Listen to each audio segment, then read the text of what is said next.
Welcome to my second animal welfare podcast, and I'm pleased to be here today with a fantastic Claire Wilson-Leary from the Dogs Trust. Good morning, Claire. Good morning. Hi. I know the Dog Trust, in the years that the 6 years I've been in Parliament, I've done some fantastic work in Parliament. I've hosted a couple of events myself for the Dogs Trust in making MPs and people aware of the issues with puppy smuggling. So this is one of the issues we're going to discuss today. We're going to talk about some of the pilots that you're doing to protect dogs, and we'll touch on at the end about pet theft, increasing pet theft as well. So Claire, my first question would be really is, what is puppy smuggling and why should we be concerned about it, especially those of us who are concerned about animal welfare? So puppy smuggling is something that Dogs Trust has been investigating for more than 6 years now. To explain how it came about, so changes were made to the pet travel scheme in 2012 to harmonise pet travel across Europe. As a result of these changes, puppies as young as 15 weeks can now come into the country when originally they had to be 10 months. So unfortunately, since the changes, we've seen a huge increase in the number of puppies that have been brought in illegally for sale. So unscrupulous dealers using the pet travel scheme, which dog owners like yourself should be using to take their dogs on holiday. They've in fact been using it unscrupulously to bring in puppies for sale instead. The concern is that these puppies are often underage, so actually below the 15 weeks. They've been bred, we've done 5 investigations now which have found that they are often bred in really horrific conditions, often in Central and Eastern Europe. They then make very long journeys in really sort of cramped, squalid conditions with no food, very little water across, and then they're legally imported into the UK for sale. So they're really not getting the best start in life. So it's a real welfare concern for the puppies, but also for the mums who are used as breeding machines. So we'd really like to see some action being taken to tackle this. I completely agree, Claire. I mean, I unwittingly got a dog 11 years ago, Mini Schnauzer Godiva, who's wonderful. I love her, from a puppy farm in Lincolnshire. But the face of it was very much very professional. They had all the kennels there. They had a little shop where you could buy all the baskets and food. But we found out later that got closed down because they'd been smuggling puppies. And I remember Godiva, she'd never seen grass before, and she was actually sat there not knowing what to do and howling. So you're so right. The conditions that they must come from to not even recognise grass and the outside, it must have been horrific beginning to their life. And I see that there's some worrying research, Claire, that in addition, to 30% of people polled admitted that they would be willing to buy a puppy, knowingly buy a puppy, even though they thought it had been illegally smuggled into the country, and 44% saying they're willing to buy a puppy from an online advert, despite 41 saying they knew that they'd had a bad experience or been scammed. So why do you think the scale of this problem is not really reaching the consumer, Claire? I think it's really difficult to know the true scale of the problem just because the very nature of the trade. These puppies are being brought in with false paperwork. Some are being brought in, completely hidden in vehicles. So it's really difficult to know just how many are getting through undetected. We launched the puppy pilot in 2015, and we recently rescued our 1,500th puppy through that puppy pilot. So it's a bittersweet milestone, really, because we're pleased to have rescued so many puppies that have been illegally imported. But I think just one puppy illegally imported is too many. So these puppies have they have a street value of over £3 million. So it's clear that there's a huge amount of money to be made from this trade.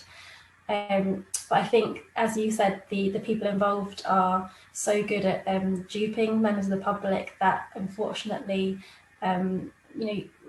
some consumers aren't as aware. They aren't aware of the true nature of the trade and just how much this is going on. So it's really important that everyone does their research to make sure that they don't end up with an illegally imported puppy. Yes, I agree, Claire. I mean, you're right about, forged papers. We thought we was getting a pedigree schnauzer. They had all the history with the what the apparently parents and grandparents were called, etc. But and we found out afterwards it was all fake. So yeah, but I mean, it's a difficult situation, isn't it, really? And it's so important, the work that you're doing, Claire, with Dogs Trust. So thank you for that. I mean, the thought that an animal can have so much suffering at such a young age, which will impact on them for their lives. So what have you found during lockdown? Have you found an increase in this, where more people are buying puppies, or what's been your experience, please? Yes, I think there's a huge increase in the demand for dogs since the first lockdown. Really, I think as people have found they've had more time at home, it seemed like a good time to bring a puppy into their lives. But we sort of urge buyers to remember that whilst dog ownership is an amazing, wonderful thing, it is also a huge responsibility. So we need people to think about what might happen when hopefully we start going back to some normality soon. Originally we expected around 40,000 dogs could be at risk of abandonment because of the lockdown. So when people might start going back to work when they have less time, or we know when furlough ends, but we're not sure if people might find that some financial struggles. We're not seeing that at Dogs Trust yet. We've not seen an influx of puppies coming into the centres, but we do fear that the worst is yet to come. So I think what we really want people to remember is that if they are struggling, Dogs Trust is here. So please do get in touch, and we'll do everything we can to help if that's the case. That's great, Claire, and we'll make sure at the end of this video we have your the website details so people can contact yourself. Thank you. So, from a dog buying perspective, what can prospective buyers and those looking for a dog, what should they be looking for? Because it is a minefield out there. It's so easy to get duped with fake papers, etc. And unfortunately, it just increases the demand in puppy trade the more that people, unwittingly get dogs in this way. So what should prospective buyers look for to ensure that they're not buying a dog? So we know, particularly with the huge increase in the demand, that unscrupulous dealers are taking advantage of this, certainly when it comes to puppy smuggling and issues like dog theft, which I'm sure we'll talk about. So it's really important that buyers do their research, particularly as dealers will go to extreme lengths to dupe buyers. I think the most important thing is we always recommend that you go and see the puppy in the place that it was bred, and even if there's sort of restrictions in place, at the very least, have a video call with the buyer and the puppy, just to make sure that you can see the puppy interacting with its mum, for example. I think it's really important to ask lots of questions as well. Ask that question: has the puppy been imported? And if they say yes, ask how old that puppy is. If they say younger than 15 weeks, that shows that the puppy has been illegally imported. Also ask the buyer, expect the breeder to ask you lots of questions as well, because they should, a responsible breeder should want their puppies to go to a good home.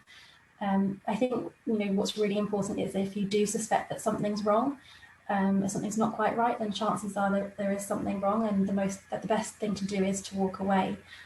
Otherwise, you could just be fueling that trade.